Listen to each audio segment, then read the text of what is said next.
ओम श्री शक्ति नमः। ओम श्री शक्ति नमः। ओम श्री शक्ति नमः। 88वां अध्याय। व्याजी द्वारा राजा जन्मेजय को प्रहलाद की कथा सुनाना और इस प्रसंग में सेवन ऋषि के पाताल लोक जाने का वर्णन। सूर्य बोले, परीक्षित पुत्र राजा जन्मेजय के ये पूछने पर सत्यवती सुप्र विप्र व्याजी ने विस्तार पूर्वक सारा वृतांत बताया। धर्मनायक राजा जन्मेजय भी उत्तरा पुत्र अपने पिता परीक्षित की कुत्सित श्रेष्ठता को सोच कर अत्यंत दुखी हो गए थे। विप्र को अपमानित करने के परिणाम स्वरूप पाप के कारण यमलोक को प्राप्त अपने उन पिता के उद्धार के लिए वे निरंतर अपने मन में अनेक प्रकार के उपाय सोचा करते थे। हे मुनिवर, जब पुत्र अपने पिता की भूमि नामक नरक से रक्षा कर देता है तभी उसका पुत्र नाम सार्थक होता है। जब उन्हें यह विदित हुआ कि एक महल की ऊपरी मंजिल में स्नान दान किए बिना ही विप्र के शापवश सर्पदंश से महाराज परीक्षित की मृत्यु हुई थी, तब अपने पिता की दुर्गति सुनकर वे राजा जन्मेजय अत्यंत दुखित हुए और शोक से संतप्त तथा भय से व्याकुल हो उठे। इसके अनंतर निष्पाप राजा जन्मेजय ने अपने घर पर स्वत आए हुए महामुनि व्यास से नर नारायण की अति विस्तृत इस कथा के विषय में पूछा। व्यास जी बोले, हे राजन, जब नरसिंह भगवान के द्वारा उस भयानक हिरण्यकशिपु का वध हो गया, तब प्रहलाद नामक उसके पुत्र का राज्याभिषेक किया गया। देवताओं तथा ब्राह्मणों का पूजन सम्मान करने वाले उसे दैत्यराज प्रहलाद के शासन काल में पृथ्वी लोक के सभी राजागण श्रद्धापूर्वक इत्यादि एक अनुष्ठान करने लगे। ब्राह्मण लोग तपस शरण धर्मानुष्ठान तथा तीर्थाटन में तत्पर हो गए। वैश्य समुदाय अपने अपने व्यावसायिक कार्यों में लग गए तथा शूद्रगण सेवा परायण हो गए। नरसिंह भगवान ने उन दैत्यराज प्रहलाद को पाताल लोक के राज सिंहासन पर स्थापित कर दिया था और वे वहीं पर प्रजा पालन में तत्पर होकर राज्य करने लगे। एक बार भृगु के पुत्र माँ तपस्वी सेवन नर्मदा में स्नान करने के लिए प्रयागराज नामक तीर्थ में पहुँचे। वहाँ पर रेवा नामक महानदी को देखकर वे उसमें उतरने लगे। इसी बीच एक भयंकर विषधर सर्प ने उतरते हुए मुनि को पकड़ लिया।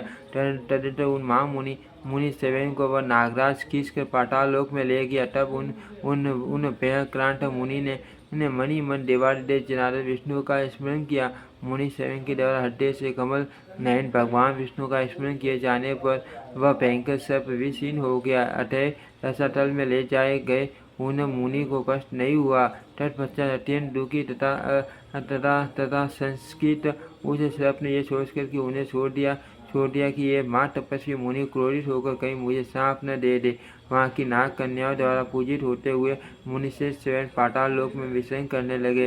वे नागों तथा दानवों के विशालपुर में भी आने जाने लगे। एक बार उन धर्मानुरागी दैत्यराज प्रहलाद ने अपने श्रेष्ठ पुरी में विचरण करते हुए उन भृगुपुत्र मुनि सेवन को देखा। मुनि को देखकर दैत्यराज प्रहलाद ने उनकी पूजा की और उनसे पूछा कि पाताल लोक में आपके आगमन का क्या कारण है, आप मुझे बताइए। हे दिव्यश्रेष्ठ, क्या दैत्यों के प्रति द्वेष भाव रखने वाले इंद्र ने मेरे राज्य के विषय में जानकारी के लिए आपको यहाँ भेजा है? आप मुझे सच सच बताइए। स्वयं बोले, हे राजन, इंद्र से मेरा क्या प्रयोजन जो कि मुझे यहाँ भेजे और मैं उनके दूत का कार्य करता हुआ आपके नगर में घूमता फिरूं।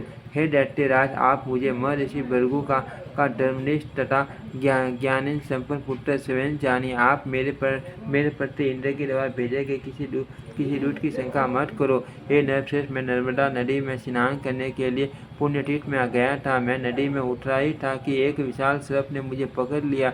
मेरे द्वारा भगवान विष्णु का स्मरण करने से वह सर्प विषहीन हो गया और विष्णु स्मरण के प्रभाव से मैं उस मैं उस नाग से मुक्त हो गया। हे राजेंद्र, यहाँ आने से मुझे आपका दर्शन प्राप्त हो गया। हे दैत्यराज, आप भगवान विष्णु के भक्त हैं और मुझे भी उनका भक्त ही समझिए। व्यासी बोले, महर्षि स्वयं का मधुर वचन सुनकर हिरण्यकशिपु पुत्र प्रहलाद अत्यंत प्रेम पूर्वक नाना विधि तीर्थों के विषय में उनसे पूछने लगे। प्रहलाद बोले, हे मुनिश्रेष्ठ, पृथ्वी, पाताल तथा आकाश में कौन कौन से पवित्र तीर्थ हैं, उनके संबंध में विस्तार पूर्वक मुझे बताइए।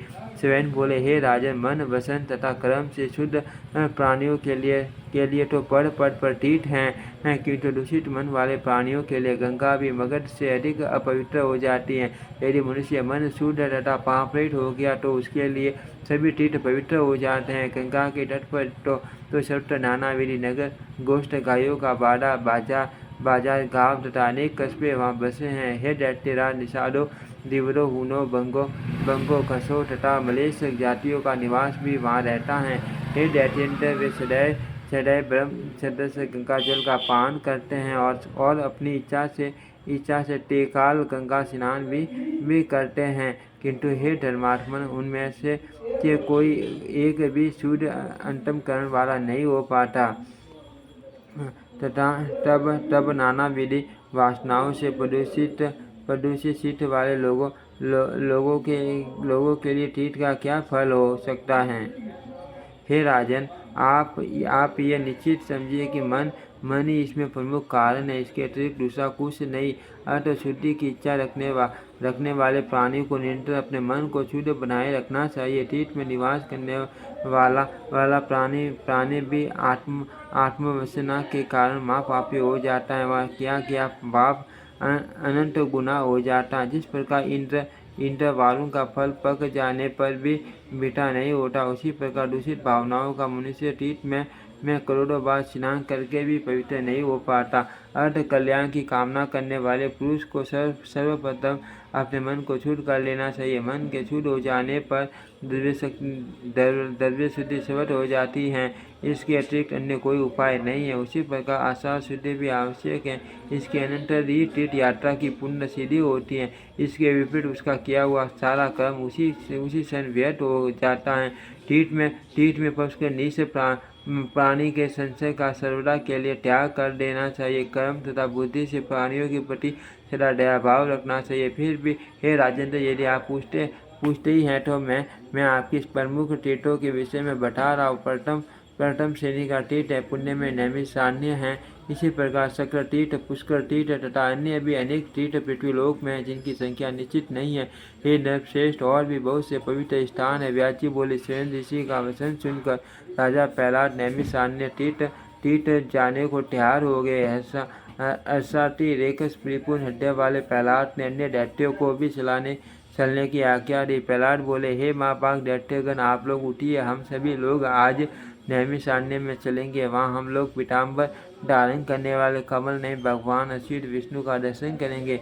व्यासी बोले, विष्णु भक्त प्रहलाद के ऐसा कहने पर वे समस्त दानव परम प्रसन्नतापूर्वक उनके साथ पाताल लोक से निकल पड़े। उन महाबली दैत्यों तथा दानवों ने एक साथ नैमिषारण्य में पहुंचकर आनंद पूर्वक स्नान किया। दैत्यों के साथ वहाँ के तीर्थों में भ्रमण करते हुए प्रहलाद ने स्वच्छ जल से परिपूर्ण तथा माँ पुण्यदायिनी सरस्वती नदी का दर्शन किया। हे नरश्रेष्ठ, उस पवित्र तीर्थ में सरस्वती के जल में स्नान करने से महात्मा प्रहलाद का मन प्रसन्न हो गया। दैत्येंद्र प्रहलाद ने उस शुभ तथा परम पावन तीर्थ में प्रसन्न मन से स्नान, दान आदि कर्म विधिवत संपन्न किए। इति श्रीमद्देवी भागवते महापुराणे अष्टादशसहस्रायां संहितायां चतुर्थस्कन्धे प्रहलाद तीर्थ यात्रा वर्णन नामाष्टमो अध्यायम्। ओम श्री शक्ति नमः। ओम श्री शक्ति नमः। ओम श्री शक्ति नमः। ओम श्री शक्ति नमः।